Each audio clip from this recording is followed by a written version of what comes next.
बघा मित्रांनो, हा आहे दुरंडा. आपली प्रशासकीय इमारत किंवा घराची इमारत किंवा शाळा असेल आणि त्या शाळेच्या भोवती किंवा आपली प्रशासकीय इमारत आहे त्याच्या भोवती जर तुम्हाला असं दुरंड्याचं जर कंपाऊंड तयार करायचं असेल तर अगदी सोपं आणि सुटसुटीत अशी एक पद्धत आहे बघा, रोप तयार करण्याची किंवा कंपाऊंड तयार करण्याची. हे पहा, ही आपण दुरंड्याची घेतलेली मजबूत अशी एक काडी आहे. या पद्धतीने एक काडी घ्यायची आणि ती काडी या पद्धतीने काय करायची, हे पानं काढून टाकायची. हे पानं काढून टाकल्यानंतर साधारणतः 4 बोटाचा स्पेस ठेवायचा आणि अशीच ही काडी जमिनीमध्ये खोसायची. हे एकदम छान असं वातावरण तयार झालेलं आहे. अशा वातावरणातच ही काडी फुटती आणि रोप बनतं आणि आपलं छान असं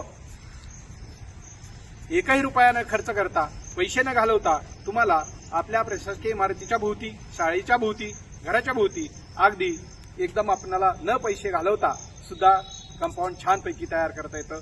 तर आजच वातावरण छान असल्यामुळं आपल्याला ज्या ठिकाणी असं कंपाऊंड तयार करायचं आहे असं एक कंपाऊंड तुम्ही तयार करू शकता. याच वातावरणामध्ये ही काडी फुटू शकते. धन्यवाद.